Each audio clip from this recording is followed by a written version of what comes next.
नमस्ते विद्यार्थी मित्रांनो, आज नवीन व्हिडिओमध्ये आपण न्यू चॅप्टर स्टार्ट करणार आहोत मॅथमॅटिकल लॉजिक. आणि 12वीच्या दृष्टिकोनातून बघायचं झालं तर या चॅप्टरमध्ये निश्चितपणे आपण पैकीच्या पैकी मार्क मिळवू शकतो. इतका सोपा चॅप्टर आहे मॅथमॅटिकल लॉजिक. लॉजिक मीन्स निश्चितपणे इथं तर्क लावायचे. इथं बुद्धिमत्तेचा कसं आहे आपल्या थोडाफार इथून पाठीमागचा जवळपास बऱ्याचशा गोष्टी आपण शिकलेलो आहोत, त्याचाच फक्त इथं वापर करायचा आहे. आता या मॅथमॅटिकल लॉजिक मध्ये फर्स्ट आपण काय शिकणार आहोत तर बघा, फर्स्ट पॉइंट आपला आहे मॅथमॅटिकल लॉजिक मधला statement. Statement means what? Statement म्हणजे it is a declarative sentence which is either true or false but not both simultaneously. Means what? बघा, एखादं आपण डिक्लेरेटिव्ह सेंटेन्स घेतलं तर ते डिक्लेरेटिव्ह सेंटेन्स जे आहे एक तर ते ट्रू असेल किंवा फॉल्स असेल, ते चूक किंवा बरोबर असेल, पण एकाच वेळी दोन्ही असणार नाही. लक्षात येते का? बघा, आता एकाच वेळी दोन्ही म्हणजे काय तर x इज ग्रेटर दॅन 5 हे एक मॅथमॅटिकल स्टेटमेंट आहे. बघा, मॅथमॅटिकल एक वाक्य आहे. आणि हे वाक्य बघा कसं आहे. निश्चितपणे जर आपण विचार केला x इज ग्रेटर दॅन 5 कोणाच्या दृष्टिकोनातून बघा, निश्चितपणे जर मी म्हटलं की x ची किंमत 4 घेतली तर हे चूक आहे, x ची किंमत 5 घेतली तरी हे चूक आहे, x ची किंमत 6 घेतली तर हे बरोबर आहे.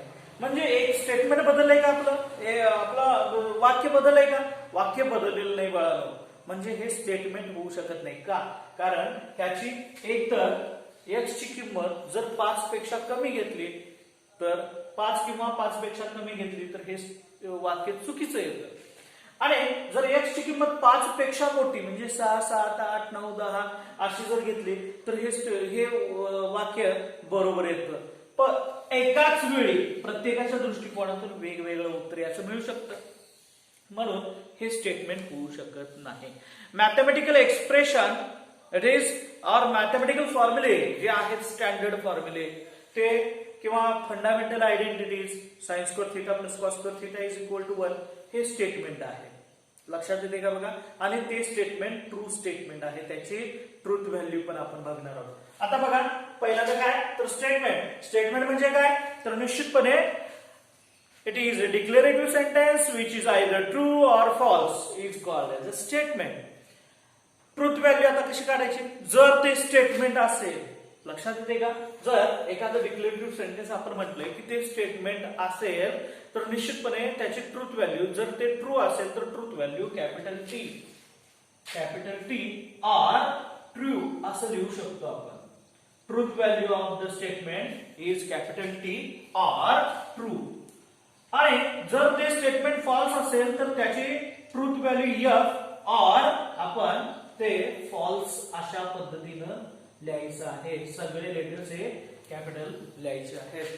ट्रूथ व्हॅल्यू लिहित असताना कॅपिटल टी किंवा कॅपिटल एफ. लक्षात येते का? स्टेटमेंट म्हणजे काय? It is a declarative sentence which is either true or false. आणि त्याची ट्रूथ व्हॅल्यू कशी? जर ते ट्रू असेल तर ट्रूथ व्हॅल्यू कॅपिटल टी किंवा ट्रू लिहिली जाते. आणि जर ते स्टेटमेंट फॉल्स असेल तर त्याची ट्रूथ व्हॅल्यू येते एफ कॅपिटल एफ किंवा फॉल्स. अशा पद्धतीने आपण लिहिणार आहोत. आता नेमकी स्टेटमेंट्स कोणती आहेत हे बघायचं आहे. जी युनिव्हर्सल ट्रूथ आहेत त्यांना ट्रू स्टेटमेंट म्हणायचं आणि त्यांची ऑलवेज ट्रूथ व्हॅल्यू काय येते? ट्रू येते. सन रायजेस इन द ईस्ट. बघा, सूर्य पूर्वेला उगवतो की नाही? निश्चितपणे. आणि हे युनिव्हर्सल ट्रूथ आहे म्हणून निश्चितपणे ते स्टेटमेंट आहे. आणि ते स्टेटमेंट असून काय सांगितलं तुम्हाला की त्याची ट्रूथ व्हॅल्यू काय येणार? टी येणार आहे. पुढचं स्टेटमेंट मी सांगतोय बघा, 5 into 2 is equal to 11. आणि हे मॅथमॅटिकल एक्सप्रेशन आहे. हे काय आहे? मॅथमॅटिकल एक्सप्रेशन आहे. आता हे मॅथमॅटिकल एक्सप्रेशन आहे तर निश्चितपणे हे स्टेटमेंट असेल की नाही? आहे का? बघा, 5 into 2 इट इज 10 येतं. पण दिले का? आपण 11 दिलेलं आहे म्हणजे हे चुकीचं आहे. 5 into 2 is equal to 10 यायला पाहिजे जर ते ट्रू झालं असतं. पण हे डिक्लेरेटिव्ह सेंटेन्स आहे आणि हे चूक येतं. आपण काय सांगितलं? It is a declarative sentence which is either true or false. ते बरोबर किंवा चूक सगळीच बरोबर असायला पाहिजे असं नाही, सगळीच चूक असायला पाहिजे असं नाही, ते बरोबर किंवा चूक. आता हे मॅथमॅटिकल एक्सप्रेशन आहे आणि mathematical expression is a statement ह्याच्यामध्ये म्हणू शकतो. कारण इथं आपण सांगू शकतो हे ट्रू आहे की फॉल्स आहे. निश्चितपणे हे फॉल्स आहे. हे काय आहे? फॉल्स आहे. आणि हे फॉल्स आहे म्हणजे याची ट्रूथ व्हॅल्यू काय येणार? कॅपिटल एफ येणार. लक्षात येते का बघा. त्यानंतर next, every triangle has 3 sides. Every triangle has 3 sides. आता बघा, त्रिकोणाला 3 बाजू असतात, 3 कोण असतात. आता आपल्याला काय सांगितलंय? प्रत्येक त्रिकोणाला 3 बाजू असतात. हे स्टेटमेंट आहे की नाही? आहे. आणि हे कसं आहे? ट्रू आहे. म्हणजे ह्याची ट्रूथ व्हॅल्यू काय येणार? कॅपिटल टी येणार. लक्षात येते का बघा. अशा पद्धतीने आपण निश्चितपणे बरेचसे एक्झाम्पल सांगू शकतो. बघा, Mumbai is the capital of Maharashtra. Mumbai is the capital of Maharashtra म्हणजे निश्चितपणे मुंबई ही आपल्या महाराष्ट्राची राजधानी आहे. आहे की नाही? ट्रू आहे. लक्षात येते. हे एक ट्रू स्टेटमेंट आहे. त्यानंतर every equilateral triangle is an equiangular. Equilateral triangle म्हणजे समभुज चौकोन. हे काय येणार आहे? त्याचे तिन्ही कोन कसे असणार आहेत? इक्वल असणार आहेत. इक्विअँग्युलर म्हणजे काय येणार? निश्चितपणे त्याचे तिन्ही कोन इक्वल असणार आहेत. त्यानंतर ए natural number is an integer. A natural number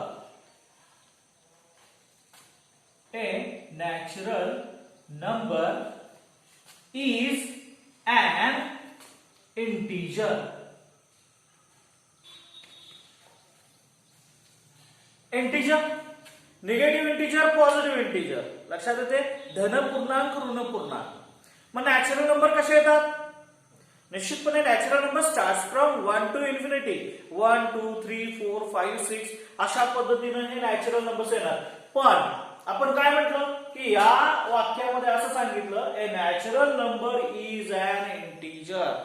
निश्चितपणे इंटिजर आहेत का नॅचरल नंबर? पॉझिटिव्ह इंटिजर म्हटलं असतं तर तो भाग वेगळा होता. बरोबर आहे की नाही? Natural number is a positive integer. आता इंटिजर मध्ये बघितलं तर 0 ही संख्या कशी आहे? 0 ही संख्या निश्चितपणे तो पॉझिटिव्ह इंटिजर पण नाही आणि निगेटिव्ह इंटिजर पण नाही. लक्षात येते का? तो पॉझिटिव्ह इंटिजर पण नाही आणि निगेटिव्ह पण नाही. लक्षात येते. याच पद्धतीनं काय सांगितलं बघा, a natural number is an integer. आणि हे वाक्य चुकीचं आहे. हे डिक्लेरेटिव्ह सेंटेन्स आहे. हे चुकीचं आहे म्हणून हे स्टेटमेंट आहे. आणि ह्या स्टेटमेंटची निश्चितपणे ट्रूथ व्हॅल्यू काय येणार? तर कॅपिटल एफ येणार. अशा पद्धतीने आपण बाळांनो सांगू शकतो. अशाच पद्धतीची एक्झाम्पल्स अजून बघायचे. ओके. आता नेमकी कोणती एक्झाम्पल जी आहेत, कोणती वाक्य जी आहेत ही स्टेटमेंट होऊ शकत नाही? तर बघा, a declarative sentence which is either true or false is a statement. आता निश्चितपणे ज्याची ट्रूथ व्हॅल्यू सांगता येत नाही.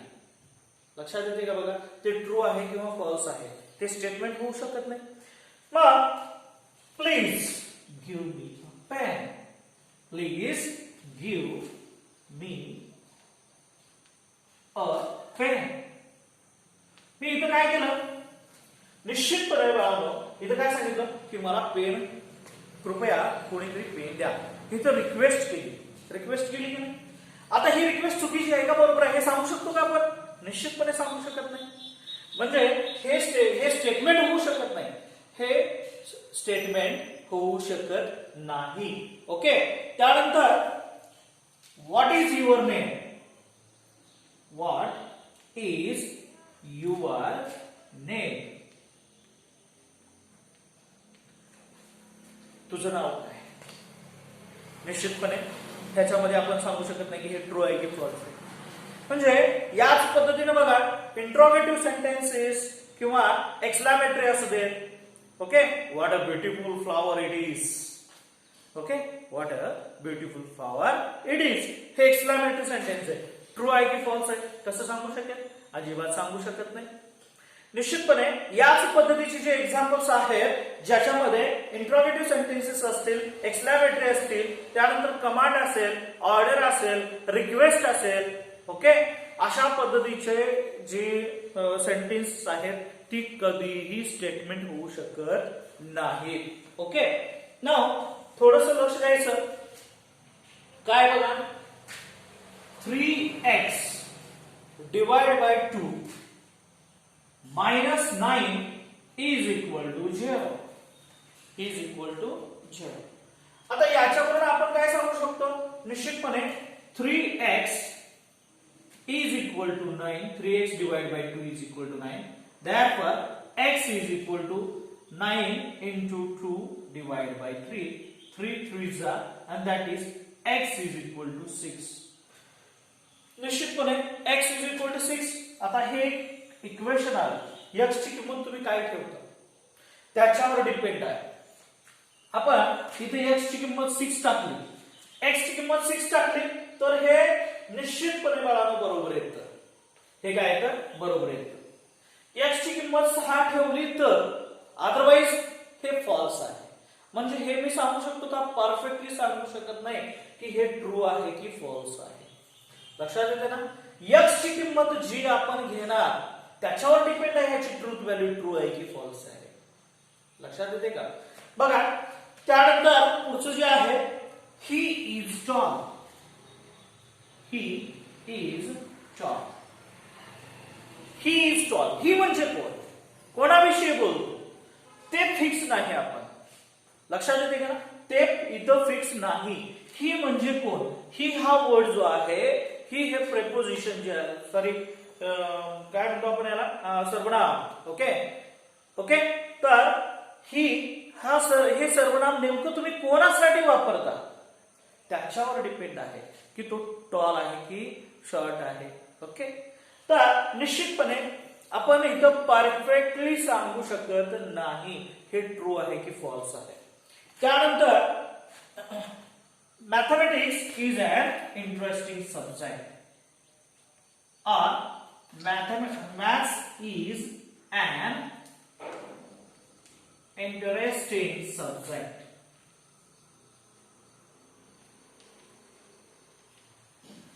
बघा, इंटरेस्टिंग सब्जेक्ट कोणासाठी? निश्चितपणे इथं सांगू शकत नाही. Maths is an interesting subject. कोण म्हणेल मला मॅथ्स आवडतो, मी 100% म्हणणं माझ्यासाठी एक ट्रू आहे. एखादा विद्यार्थी असेल बायोलॉजीचा, तो म्हणेल मॅथ्स एवढा कुठे छान आहे, आपल्याला आवडत नाही बाबा. निश्चितपणे त्याच्यासाठी हे स्टेटमेंट फॉल्स आहे. म्हणजे हे स्टेटमेंट नेमकं बोलतो कोण त्याच्यावर डिपेंड आहे की हा जो मॅथ्स सब्जेक्ट आहे हा ट्रू, म्हणजे mathematics is an interesting subject, हे वाक्य ट्रू आहे किंवा फॉल्स आहे हे आपण सांगू शकत नाही, क्लिअरली सांगू शकत नाही. अशा पद्धतीची जी वाक्य येणार आहे यांना काय म्हणायचंय? तर त्यांना म्हणायचंय open sentences are open sentence. Okay, open sentence. लक्षात येते का? बघा, या पद्धतीची जी वाक्य आहेत त्यांना आपण ओपन सेंटेन्स म्हणणार, स्टेटमेंट नव्हे. लक्षात येते का? बघा, नाव नेक्स्ट.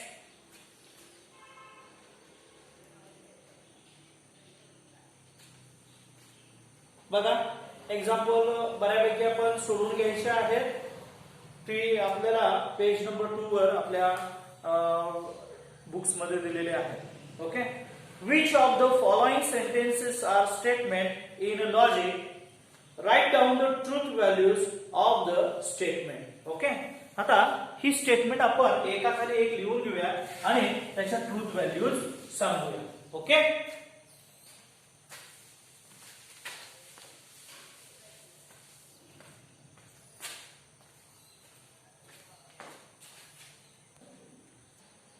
बघा, एक्झाम्पल आपण कशी बघणार आहोत? आता काय सांगितलं की हे दिलेले जे वाक्य आहे हे स्टेटमेंट आहे की नाही, आणि जर असेल तर याची ट्रूथ व्हॅल्यू काय येते.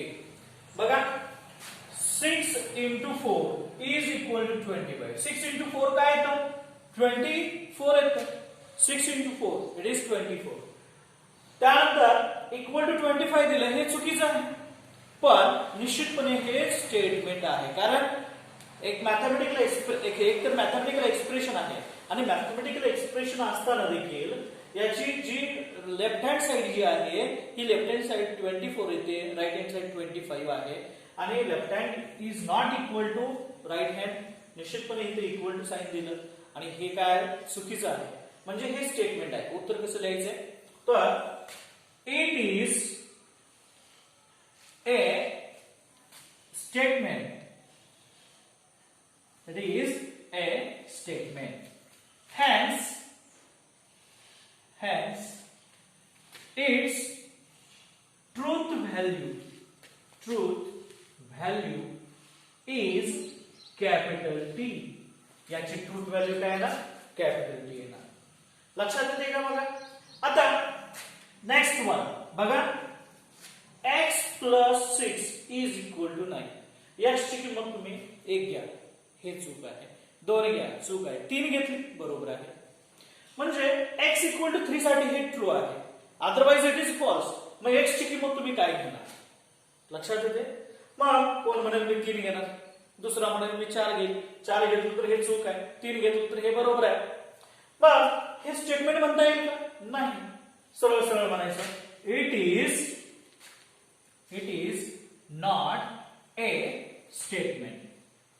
It is not a statement, कारण हे एकदा ट्रू आहे तर एकदा फॉल्स आहे. त्याची ट्रूथ व्हॅल्यू देखील सांगता येत नाही, लक्षात ठेवायचं. ओके, नाहीतर कोणतरी लिहिलं हे ट्रू आहे किंवा फॉल्स आहे, अजिबात सांगता येत नाही.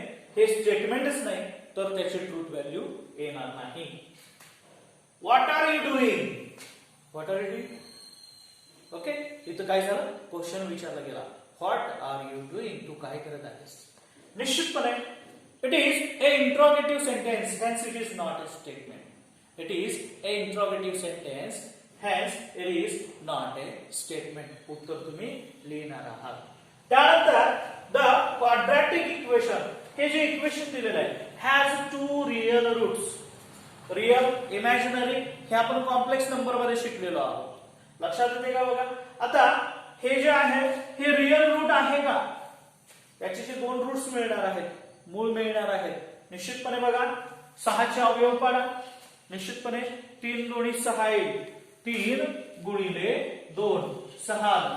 आता यांची बेरीज, या दोन्हींची बेरीज -5 आली पाहिजे. कधी, निश्चितपणे बघा, -3 -2 घेतली तर -3 गुणिले -2 +6 येतं का, +6. आता याचे अवयव पाडले, ती -3 -2 बेरीज केली तर -5 येते. म्हणजे पहिला रूट येणार आहे x इक्वल टू 3 आणि दुसरा येणार आहे x इक्वल टू 2. अशा पद्धतीने x च्या 2 किमती मिळतील आणि हे काय तर रियल नंबर आहेत, हे कॉम्प्लेक्स नंबर नाहीत. x इक्वल टू 3 आपल्याला मिळणार आहे, x equal to 3 and x equal to 2. अशा पद्धतीने 2 किमती निश्चितपणे रियल नंबर्स आहेत. त्यानंतर बघा, प्लीज सिट डाउन, कृपया खाली बसून घ्या किंवा खाली बसा. लक्षात येते का बघा, इथे काय केलं, निश्चितपणे तुम्हाला सांगितलं की खाली बसा, रिक्वेस्ट केलेली आहे प्लीज. ओके, आणि हे स्टेटमेंट होणार नाही. It is not a statement. The moon revolves around the earth. निश्चितपणे चंद्र हा पृथ्वीभोवती फिरतो की नाही, आणि हे युनिव्हर्सल ट्रूथ आहे. हे काय युनिव्हर्सल ट्रूथ आहे. Therefore, it is a statement. लिहित असताना काय करायचं, इट इज अ स्टेटमेंट एवढंच लिहायचंय. ते आपल्याला माहिती आहे की हे युनिव्हर्सल ट्रूथ आहे. ओके, त्रिकाल बाधित सत्य म्हणतो त्याला आपण. आणि हे युनिव्हर्सल ट्रूथ जे आहे निश्चितपणे ऑलवेज ट्रू येणारच आहे. But the moon revolves around the earth. निश्चितपणे हे काय आहे, स्टेटमेंट आहे, and which is true, hence its truth value is capital T लिहायचं आहे. Every real number is a complex number. बघा मला, 2 म्हटलं 2 हा रियल नंबर आहे, 3 म्हटलं 3 हा रियल नंबर आहे. मग कोणताही रियल नंबर आपण 0 2 + 0i किंवा 3 + 0i, ओके, अशा पद्धतीने लिहू शकतो. ए कॉम्प्लेक्स नंबर, हा कॉम्प्लेक्स नंबर आहे, हे दोन्ही पण कॉम्प्लेक्स नंबर आहेत. A complex number whose imaginary part is 0 is called a real number. म्हणजे निश्चितपणे इथं जो नंबर आहे रिअल नंबर आपण कॉम्प्लेक्स नंबर मध्ये लिहू शकतो, तर निश्चितपणे every real number is a complex number आपल्याला म्हणता येईल. म्हणून हे काय येणार आहे, it is a statement which is true, therefore hence its truth value is t. सरळ सरळ लिहायचं, it is a statement, it is true statement म्हटलं तरी चालतं, hence its truth value is capital T. त्यानंतर he is honest, तो प्रामाणिक आहे. तो म्हणजे कोण, लक्षात येते का? तो म्हणजे कोण, तो कोणासाठी वापरलेला आहे. ही हे जे सर्वनाम आहे, हे सर्वनाम आपण कोणासाठी वापरलं त्याच्यावर डिपेंड आहे की निश्चितपणे हे ट्रूथ म्हणजे हे ट्रू आहे की फॉल्स आहे. सांगू शकत नाही म्हणजे हे ओपन सेंटेन्स. हे काय आलं, open sentence. It is not a statement, it is not a statement. The square of A prime number is a prime number म्हणजे काय, तर एखादा आपण मूळ संख्या घेतली, मूळ संख्येचा वर्ग ही पुन्हा मूळ संख्या मिळते. बघा, पहिली मूळ संख्या आहे 2, 2 चा वर्ग 4 येतो, 4 ही मूळ संख्या नाही. 3 दुसरी आहे 3, 3 चा वर्ग 9, 9 ही मूळ संख्या नाही. लक्षात येते का? म्हणजे the square of A prime number is a prime number. आणि हे चूक आहे, पण हे स्टेटमेंट आहे बाळा. हे काय statement, it is a statement, it is a statement, but it is false, therefore hence its truth value is capital F लिहायचं आहे. शंका कुठे आहे? अशाच पद्धतीनं तुम्हाला मी एक्झाम्पल देईन आणि ती एक्झाम्पल्स तुम्ही सॉल्व्ह करायचे आहेत, होमवर्कला दिली जातील. Thank you so much.